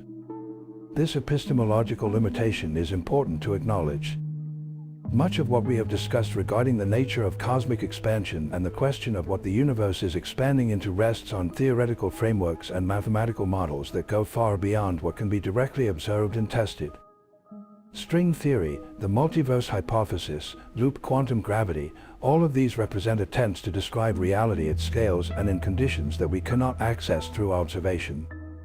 They are intellectually interesting and mathematically rigorous, but they must be recognized as speculative. At the same time, this speculative nature does not diminish the value of these theories. The history of science shows that purely theoretical considerations, pursued for their own sake, can lead to genuine insights into the nature of reality. Maxwell's equations of electromagnetism, developed initially as a purely mathematical framework, were later confirmed experimentally to extraordinary precision. Einstein's theory of general relativity emerged from purely theoretical considerations about the nature of gravity and spacetime, and only later were many of its predictions confirmed through observation. Often, theory precedes observation. The theorist imagines possibilities, works out their mathematical implications, and then the experimentalist sets about testing whether these possibilities match reality. But we must also remain aware that theory can lead us astray. Throughout history, brilliant theorists have constructed elaborate frameworks that seemed compelling but that proved to be incorrect when put to experimental test. The most elaborate theoretical framework, if it contradicts observation, must ultimately be abandoned. Observation is the ultimate arbiter of truth in science. Given these epistemological considerations, we can now return to our central question with renewed perspective. What the universe is expanding into is not something we can observe directly. It is not something we can test experimentally through direct measurement. It is not something we can access through any known means of investigation. Therefore, it is fundamentally a question that lies beyond the reach of empirical science. And yet, that does not mean the question is meaningless or that thinking about it is worthless. Rather, it means that we must approach the question with different tools. We must use logical reasoning. We must apply philosophical analysis. We must consider the conceptual frameworks within which the question makes sense or fails to make sense. We must contemplate the nature of existence itself. One key insight that emerges from this analysis is that the question presupposes a particular framework for thinking about space, time, and existence. It presupposes that there is a space outside the universe into which the universe is expanding, or at the very least, that the concepts of inside and outside, bounded and unbounded, can meaningfully be applied to the universe as a whole. But modern physics and cosmology suggest that these concepts may not apply at the cosmic scale. If space and time are not pre-existing substrates but rather emergent phenomena arising from deeper quantum structures, then the question of what the universe is expanding into becomes incoherent. The universe is not expanding within space and time. Rather, space and time are being generated as part of the expansion process. The universe is not expanding into anything external because there is nothing external. There is only the universe and its own internal structure and dynamics. This is a profoundly counterintuitive conclusion. Our minds naturally resist it. We have strong intuitions that space must exist somewhere, that there must be an outside, that any expansion must be expansion into something. These intuitions are deeply rooted in our evolutionary heritage and in how our brains are structured to process spatial information. But these intuitions, which served us well when we were navigating the African savanna and hunting for food, are misleading when applied to the cosmos as a whole. The great power of science lies in its ability to overcome these misleading intuitions, to develop new frameworks for thinking about reality that align with empirical observation rather than with our evolved intuitions. Newton's laws of motion, which seem to contradict our everyday experience by suggesting that objects in motion will remain in motion forever unless acted upon by a force, revolutionized our understanding of physics. Darwin's theory of evolution, which suggested that humans were not separately created but evolved from simpler organisms, challenged deeply held beliefs about human uniqueness and dignity. Relativity, which showed that time is not absolute and simultaneity is relative, violated our intuitions about the nature of time and space. In each of these cases, the initial resistance to the new framework gave way, over time, to acceptance. Scientists trained in the new frameworks, students were taught the new ideas from the beginning, and gradually the new understanding became the common sense of the scientific community. The same process is occurring with respect to cosmic expansion and the question of what the universe is expanding into. As modern physics and cosmology become increasingly well established and as the implications of these frameworks become more widely understood, the idea that the universe is not expanding into anything external will come to seem less paradoxical and more natural. But there is a philosophical dimension to this process that deserves emphasis. The shift in understanding is not merely a matter of accepting new facts or more accurate theories. It is a fundamental shift in how we conceptualize reality, a change in the categories and concepts through which we organize our thinking. This kind of shift is difficult. It requires not just intellectual acceptance but a kind of transformation in consciousness, a new way of seeing and understanding the world. This is where philosophy and spiritual practice become relevant. Contemplative traditions in various cultures have long emphasized the importance of transcending the limitations of ordinary perception and conceptual thinking. Meditation practices are designed to quiet the mind and allow for direct experience of reality beyond the filter of conceptual frameworks. While these traditions approach the matter from a different angle than modern science, there may be some resonance in their emphasis on transcending the limitations of conditioned thinking and intuition. When we contemplate the question of what the universe is expanding into, we are engaging in a kind of philosophical meditation on the nature of existence. We are stretching the boundaries of human understanding in forcing ourselves to conceive of possibilities that lie beyond our ordinary experience. We are attempting to think the unthinkable, to grasp the ungraspable. In this attempt, we are participating in the deepest aspect of the human endeavor to understand reality. Let us now consider some of the implications of cosmic expansion for the question of meaning and purpose in human life. For much of human history, religion and philosophy have provided frameworks for understanding human purpose and significance. We are created by God for a purpose. We have a soul that survives death. Our actions have moral significance because they are judged by higher powers. Our lives fit into a cosmic drama of creation, sin, redemption, and ultimate judgment. But the scientific worldview that has emerged in the last few centuries paints a very different picture. The universe operates according to impersonal laws of physics. There is no cosmic creator or judge. There is no ultimate purpose woven into the fabric of the cosmos. We are products of mindless processes of evolution in chemistry. We are temporarily organized arrangements of matter, and when we die, these arrangements will dissolve and the matter will be redistributed and reorganized into other forms. There is no ultimate meaning or purpose to existence. This realization can be deeply unsettling. It seems to rob life of meaning. If nothing we do matters in the cosmic scheme of things, if we will all eventually die and be forgotten, if the universe will eventually reach a state of heat death and all structure will disappear, then why should we care about anything? Why should we strive or create or love? And yet, there is a perspective that sees in this very realization a source of meaning and value rather than meaninglessness. If there is no cosmic purpose handed down from on high, then we are free to create our own purposes. If our lives are temporary, that makes them all the more precious. If the universe is indifferent, then the consciousness that has emerged within it, the capacity to care and to create meaning, is all the more remarkable and valuable. This is the perspective articulated by thinkers like Bertrand Russell and Albert Camus, who grappled with the apparent meaninglessness of a universe described by modern science and found in this meaninglessness not despair but liberation. We are free to create meaning. We are free to pursue truth and duty not because the universe demands it but because we choose to. This freedom is precious and should be celebrated. Moreover, as we contemplate cosmic expansion and the vast scales of the universe, we might find a different kind of meaning. We might find meaning in being part of something so much larger than ourselves, in being constituted of the same matter as stars, in being governed by the same laws that govern galaxies. We might find meaning in the fact that we are capable of understanding these vast processes, of uncovering the deep laws that govern the cosmos.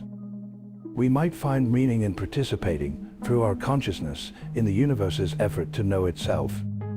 The astronomer Carl Sagan expressed this beautifully when he wrote of how we are made of star stuff, how the atoms that comprise our bodies were created in the furnaces of dying stars, scattered across space by supernova explosions, and gathered together again to form planets and eventually life and eventually conscious beings capable of contemplating the stars from which we came.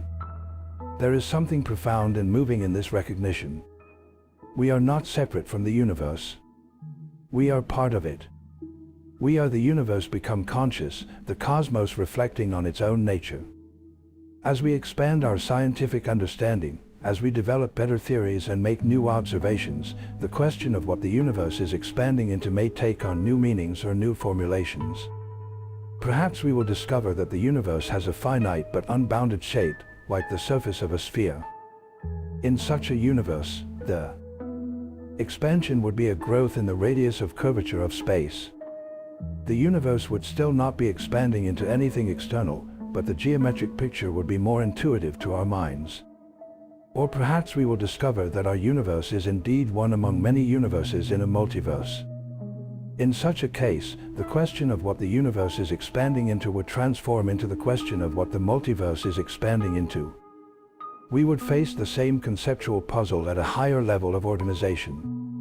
Unless we ultimately arrive at some kind of infinite, eternal, or self-contained reality, we will always face the question of what lies beyond. And this is itself an important insight. The question of what the universe is expanding into is fundamentally related to the ultimate nature of existence, to the question of why there is something rather than nothing. These are questions that may not have final, definitive answers. They may be questions that touch upon the limits of human understanding. They may be questions that each consciousness must ultimately confront and attempt to answer in its own way. In the face of such ultimate questions, it is perhaps appropriate to adopt a stance of humility combined with wonder. We can acknowledge the limits of our understanding while continuing to pursue knowledge to the greatest extent possible. We can recognize that some questions may never be fully answered while finding meaning and value in the pursuit of answers. We can contemplate the cosmos with a sense of awe and reverence, marveling at its vastness and complexity and our own small but remarkable position within it. The universe expands. Space grows. Time marches forward. Galaxies race away from each other. Stars burn and die and disperse their ashes across the cosmos. Life emerges on planets orbiting these stars, evolves and diversifies and eventually produces consciousness. Consciousness marvels at the universe from which it emerged. The universe that created consciousness now contemplates itself through the eyes of conscious beings. And through this contemplation, the universe comes to know itself more deeply, to understand its own nature, to explore the implications of its own existence. In this great process of cosmic evolution and emergence, each of us plays a small but real role. We are part of the universe. The atoms that comprise our bodies are made of the same elements that comprise the stars. The energy that animates our bodies comes ultimately from the Big Bang, released in nuclear reactions in stellar furnaces, captured in chemical bonds in the molecules that comprise life. The consciousness that allows us to contemplate all of this is perhaps the most sophisticated structure that the universe has yet produced, at least in our corner of the cosmos. When we ask what the universe is expanding into, we are, in a sense, asking what we ourselves are expanding into, because we are part of the universe. We are asking what the future holds, what possibilities await us, what realms of knowledge and experience we might yet explore. We are asking about our own becoming, our own growth, our own expansion into new territories of understanding and being. And so the question is not merely about cosmology or physics or mathematics. It is about ourselves, about our place in the cosmos, about our capacities and our limitations, about what it means to be conscious beings in a universe that is vast beyond measure and deep beyond understanding. It is a question that touches the very core of human experience and human aspiration. The universe expands. And we expand along with it, in our knowledge, in our understanding, in our consciousness. We reach outward toward truth. We push against the boundaries of the known, venturing into the unknown. We ask questions that may have no final answers, and in asking them, we honor the deep mystery at the heart of existence. What is the universe expanding into? Perhaps it is expanding into mystery. Perhaps it is expanding into consciousness. Perhaps it is expanding into the infinite realm of possibility.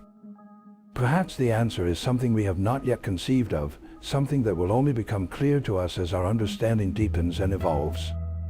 But regardless of what the answer may ultimately be, the question itself is profound. It is a question worthy of our deepest contemplation. It is a question that connects us to all of human history, to the endless chain of conscious beings stretching back through time who have looked at the stars and wondered. And it is a question that will connect us to all future generations of conscious beings who will continue to wonder and question long after we are gone.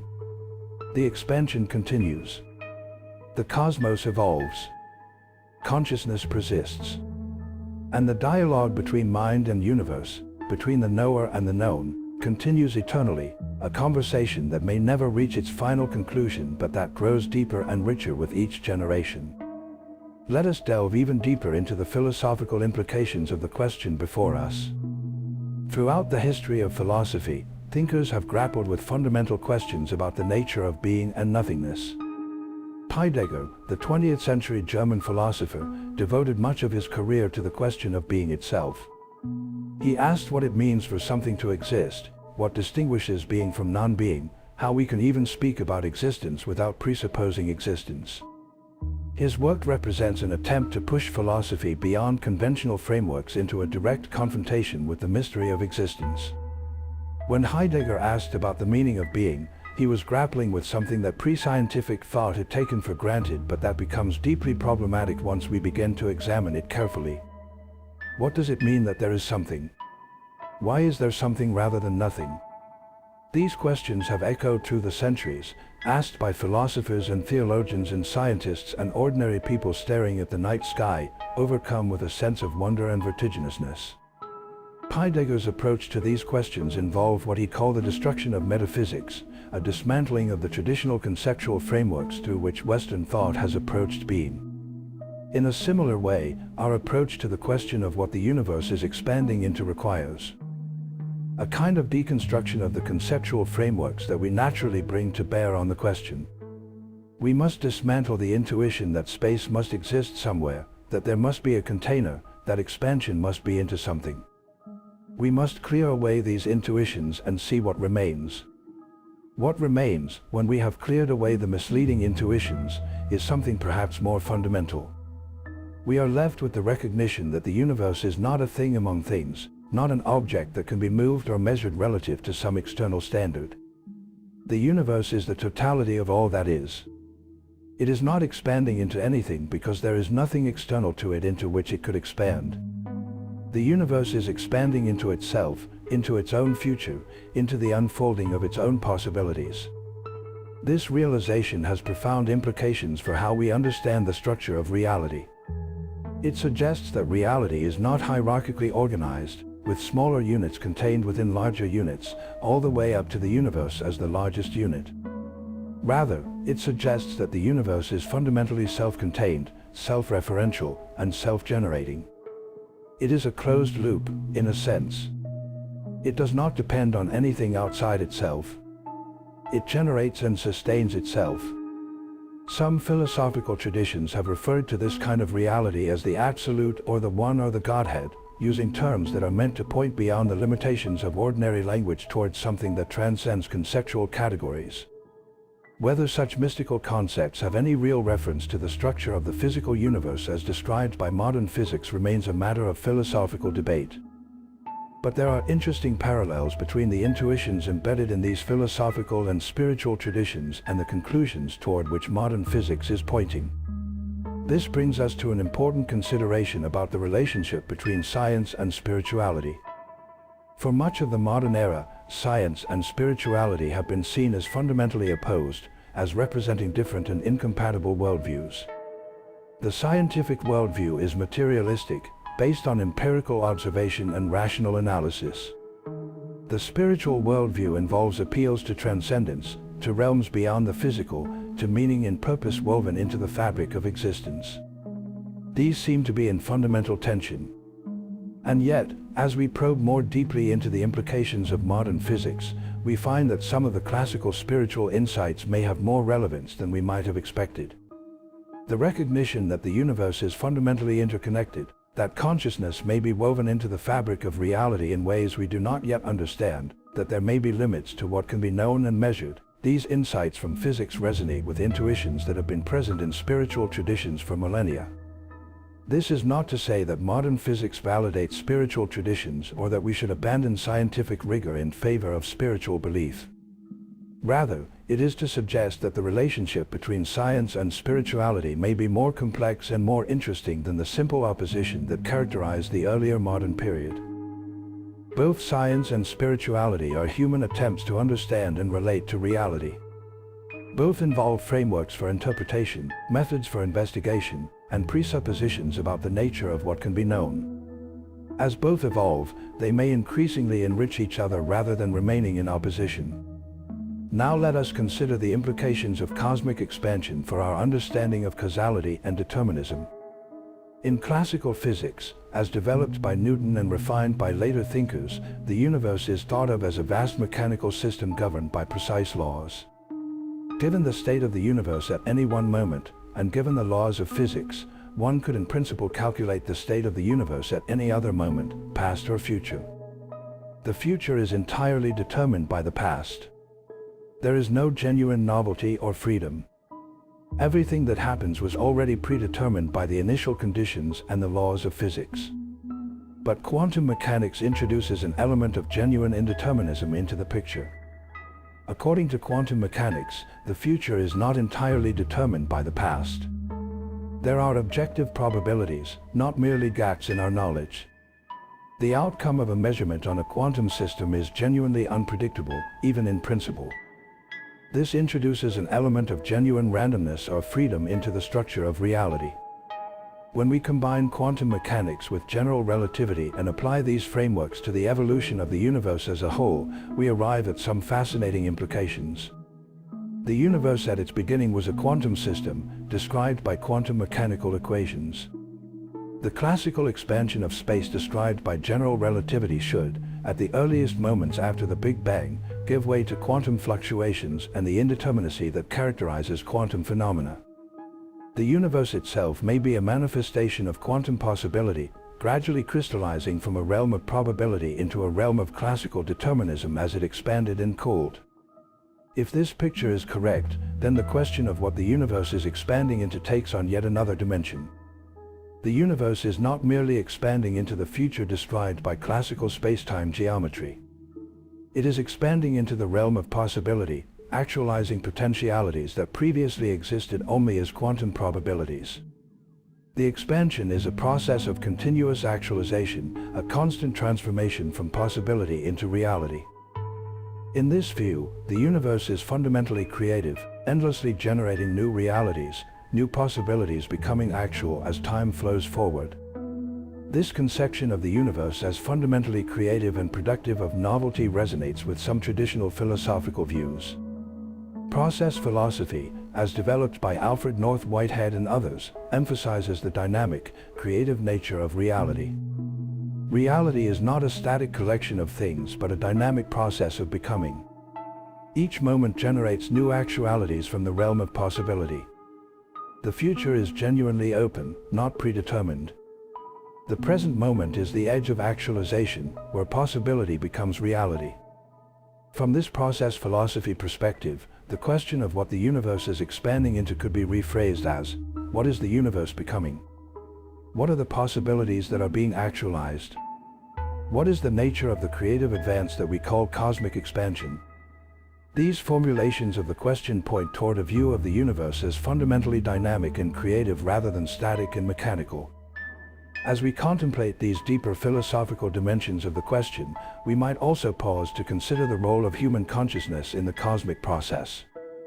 If the universe is creative, if it is continuously actualizing new possibilities, then consciousness, as perhaps the most sophisticated form that creative advance has yet taken, plays a significant role in this process. We are not mere passive observers of a predetermined cosmos. We are participants in the cosmic creative process. Our choices, our creativity, our consciousness itself are part of the universe's way of generating new possibilities and actualizing them. This view suggests that human meaning and significance are not diminished by the vastness of the cosmos, but rather are enhanced. We are not insignificant specks in an indifferent universe. We are localized manifestations of the universe's capacity for consciousness and creativity. We are how the universe expresses its own freedom and generates new possibilities. In this view, consciousness is not an accident, a meaningless byproduct of mechanical processes, but rather a fundamental dimension of cosmic evolution. Such a view cannot be established through empirical science alone. It involves philosophical interpretation and even spiritual insight. But it represents one possible way of reconciling the findings of science with the human need for meaning and purpose.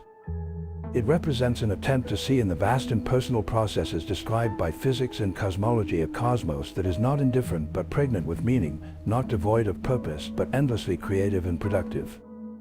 Let us now return to the purely cosmological question and consider some of the latest developments in observational astronomy that are refining our understanding of cosmic expansion. In recent decades, astronomers have mapped the distribution of galaxies across vast distances with ever-increasing precision. They have identified billions of galaxies and have begun to map the large-scale structure of the universe. This structure is not random. Galaxies are not uniformly distributed, but rather arranged into filaments and sheets with vast voids between them. This cosmic web or cosmic scaffolding represents a structure of almost unimaginable complexity. Some of the most recent and most precise observations have come from the cosmic microwave background, the afterglow of the Big Bang. Satellite missions such as COBE, WMAP, and Planck have measured the small variations in the temperature of this radiation across the sky with ever-increasing precision. These variations encode information about the composition of the universe, the rate of expansion, and the geometry of spacetime. The data from these missions have confirmed many predictions of the Big Bang theory while also revealing new mysteries. For instance, the observations suggest that the universe is geometrically flat, not curved. A flat universe is one that follows Euclidean geometry at the largest scales. This is an interesting finding because it suggests that the total mass energy content of the universe exactly equals the critical density, the density that would make space flat. This coincidence is itself a puzzle. Why should the universe be so precisely balanced at the flat point? This is related to what cosmologists call the flatness problem. There are other cosmological puzzles that remain unresolved. For instance, there is the horizon problem. Different regions of the universe that are causally disconnected, meaning that they are too far apart to have ever communicated with each other at the speed of light, nonetheless have nearly identical properties. This is surprising. How can regions that have never communicated have such similar temperatures and densities? This problem is addressed by the inflation hypothesis, which suggests that the early universe underwent a period of extremely rapid expansion, which would have stretched a small region into a vast region, making the entire observable universe part of a region that was once in thermal equilibrium and contact. These puzzles and their proposed solutions illustrate the ongoing dialogue between observation and theory in cosmology. Observations reveal phenomena that theory must explain. Theory proposes new mechanisms or processes that would explain the observations. New observations test these theoretical proposals. The cycle continues. Through this process, our understanding of the universe deepens and becomes more refined. And throughout this process, the question of what the universe is expanding into remains. It remains not because it is still unsolved in the sense that we have not figured out the right answer. Rather, it remains because the question, as originally formulated, may not admit of an answer within the framework of physics. It is a question that points beyond physics into philosophy and metaphysics. It is a question that each of us must ultimately grapple with in our own way. As we bring this extended meditation on cosmic expansion to a close, let us consider what we have discovered through our inquiry. We have established that the universe is indeed expanding, that the distances between galaxies are increasing, that the universe was smaller and hotter in the past. We have explored the mathematical framework of general relativity that describes this expansion. We have considered the role of dark matter and dark energy in the dynamics of the universe. We have examined various philosophical and metaphysical implications of cosmic expansion. And throughout this inquiry, we have returned again and again to the central question: if nothing exists outside the universe, what is it expanding into? And we have found that this question, while initially appearing to be a straightforward physical question, is in fact deeply entangled with philosophical questions about the nature of space, time, existence, and being. The answer that emerges from our analysis is that the question is based on a conceptual framework that may not apply to the universe as a whole. The universe is not a thing among things. It is not expanding into anything external to itself. The universe is the totality of all that exists. It is not contained within anything larger. It does not depend on anything outside itself. Space and time are aspects of the universe itself, not external containers into which the universe expands. But this answer, while logically sound and physically consistent with our current understanding, does not fully satisfy our curiosity. It suggests that the question as originally formulated may not have an answer, and this realization is itself profoundly interesting. It reveals the limits of our conceptual frameworks. It shows us how our language and intuitions, shaped by evolution and everyday experience, can lead us to ask questions that contain hidden presuppositions that do not hold at the cosmic scale. And so we are left with mystery. We are left with wonder. We are left with the recognition that the universe is far stranger and far more profound than we had initially imagined. We are left with the understanding that consciousness, in contemplating the cosmos, is engaging with something that exceeds its capacity to fully comprehend, and yet consciousness persists in the attempt to understand, to reach beyond itself, to grasp what may be ungraspable. This is perhaps the final answer to our question.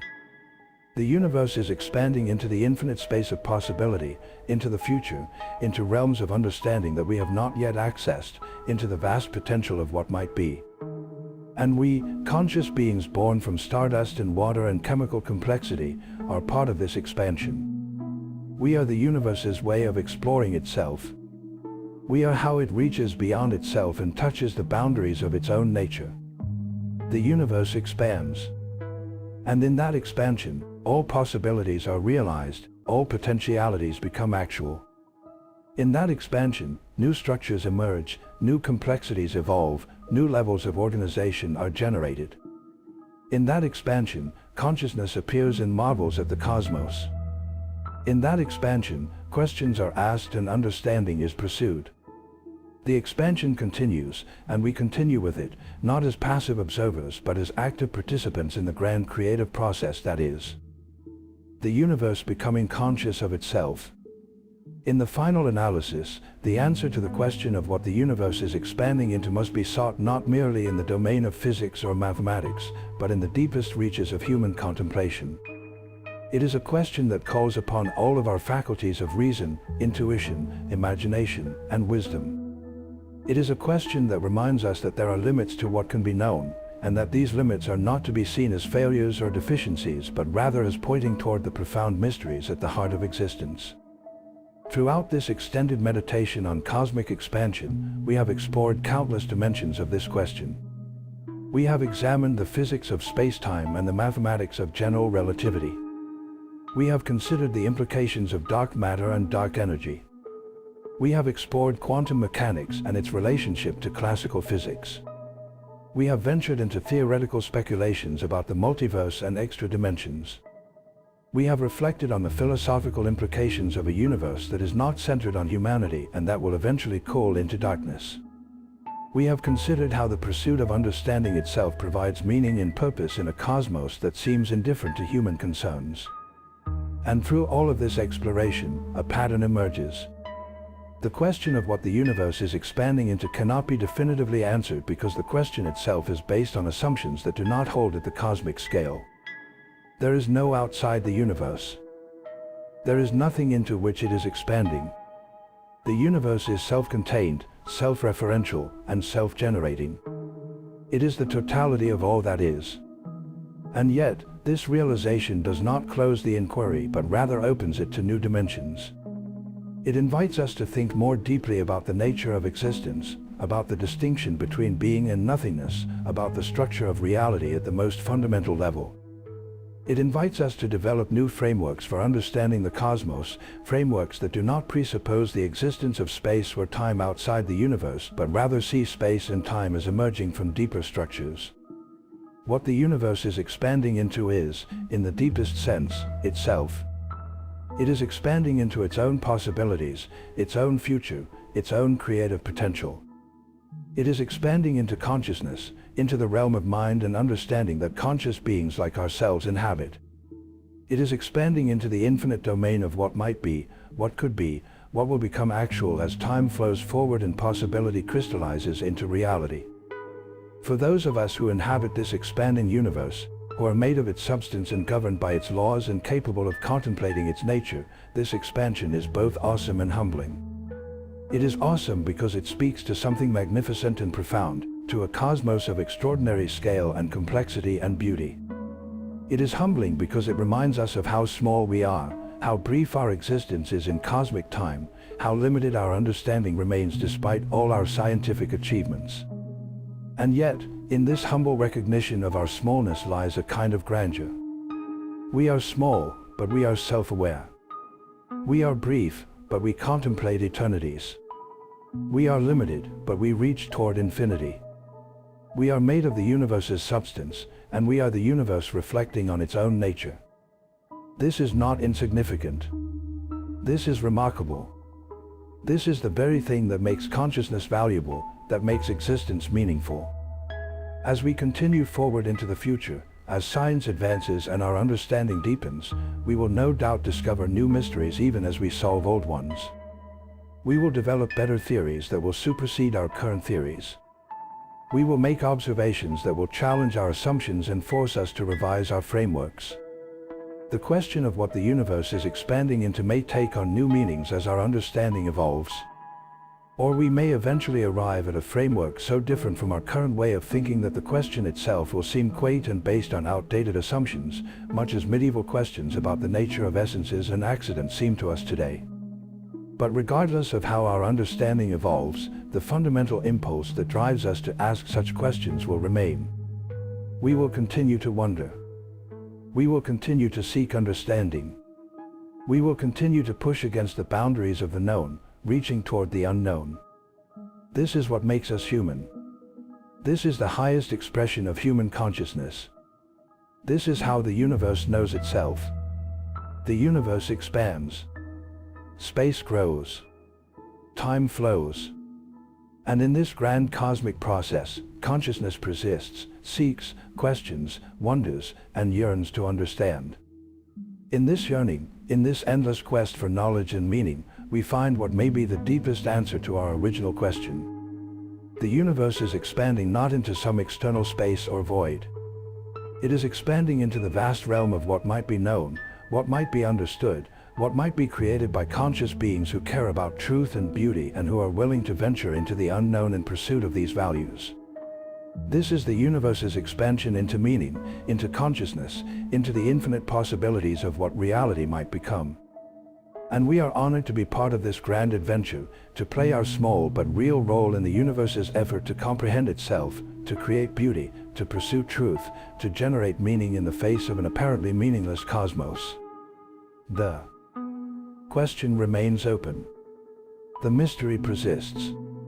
And in this openness and persistence lies the ongoing vitality of human inquiry, the eternal human dialogue with the cosmos, the universe becoming conscious of itself and marveling at its own strange and beautiful nature. What is the universe expanding into? Perhaps the most honest answer is that we do not know, and in not knowing, we find an invitation to continued wondering, continued questioning, continued pursuit of understanding. And in this pursuit, we discover that the value lies not in reaching a final answer but in the endless exploration itself, in the journey of consciousness reaching out to touch the infinite.